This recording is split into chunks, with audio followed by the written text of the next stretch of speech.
If we are going to, set out our stage as being the quality of the graduates and the people coming through the system, and I'm talking second level here, I think we have to set our sights on being world class in terms of sort of what are the international benchmarks around those individuals. And when I say that, I think if you're going to set your stage out to be better than somebody else, you've got to obviously have proof points around how you can achieve that goal.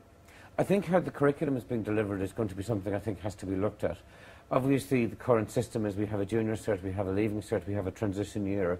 One of the things we're working on right now is looking at, how do you rescope that?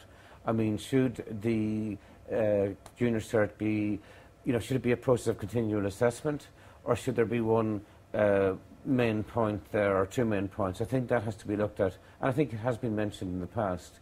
I think how effective is transition year?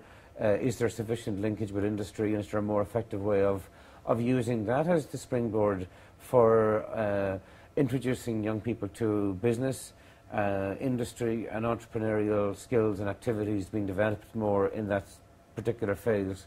Is that the opportunity to do that?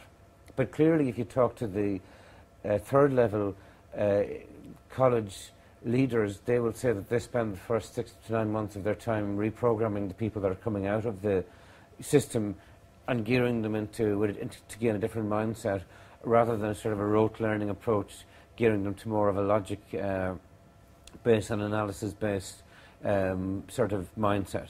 So I think how we're delivering the curriculum is one area that has to be scrutinised. The second piece is what sits below that.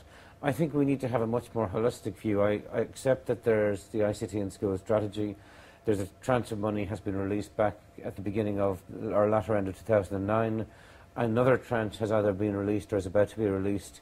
I think that has to be done in a wider context, and that is you need to have the virtual learning environment. I think that has to be scoped out. I think it has to be standard across the system. I think you also have to have access, so I think the broadband access is still key. And I know, again, there's a specific project around delivering broadband, but I think it's to 90 schools. I think we have to have that to all of the schools. And then I think you get into what does the ICT and what should that look like. But I do think it should be a standard approach to delivering both the financial investment we're delivering, and also I think standing back and scoping out what we're actually trying to acquire for that. And I guess my input would be we have to really look long and hard at how we're spending that money and make sure we're investing in something that's future-proofed. We have to create a significant number of new jobs. So my input to government would be I think we should be doubling down on FDI investment. I mean, FDI is probably the one formula that has served Ireland the best. I know there's lots of other ways of creating jobs, but I think FDI has served us the best in terms of its ability to create large numbers of jobs, high-value jobs, and obviously the value of those jobs does churn over time. And I think even, as you say, in the times we've had over the last 12 or 18 months, we have been able to steadily create additional jobs, particularly for international services. So my input would be I think we should be doubling down on FDI investment.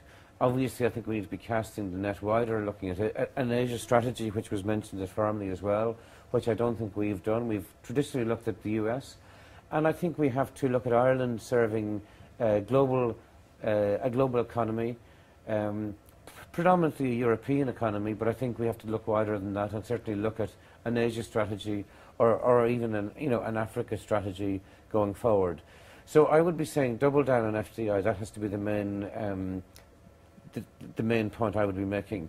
I think in terms of the reskilling piece, I think there's a pivotal role again for agencies like FOSS to be contributing here. And I think that there are obviously, I think every industry, FOSS included, has to have gone through a traditional cycle. Going back 15 or 20 years ago, its remit was very much producing more tradespeople. And obviously I think there's still a demand for that and always will be.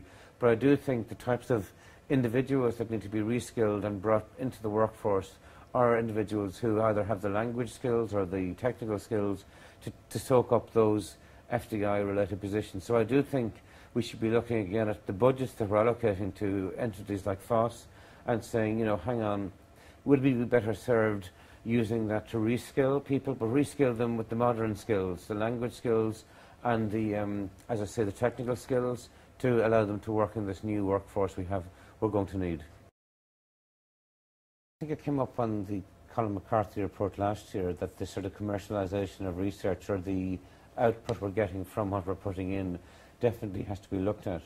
And particularly, to me, I think it breaks into, you've got applied research, which is the long-term style research, and then you have, medium-term research. I think if I was, again, just look at HP, because innovation obviously is very much part of what we do.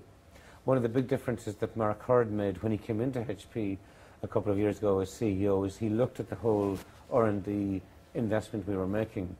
And I guess we took a view that said, if R&D can't be commercialised, or if we can't see a route to commercialising it, then you have to naturally ask, why are we doing it? Now, there may be good reason to do it, because it may be something that has a very long-term benefit to the company. But clearly, you're going to have some long-term research, but you really need to be looking at our ability to commercialise research. I think the same applies to the question you've asked. We need to be looking at the research we're doing and looking at how we, if we can't commercialise it, why are we doing it? I think that's one of the litmus tests we need to be asking. And I think in the type of environment we're in right now, where every euro put in here should have a return, and if we can't demonstrate that link, then we should be questioning it.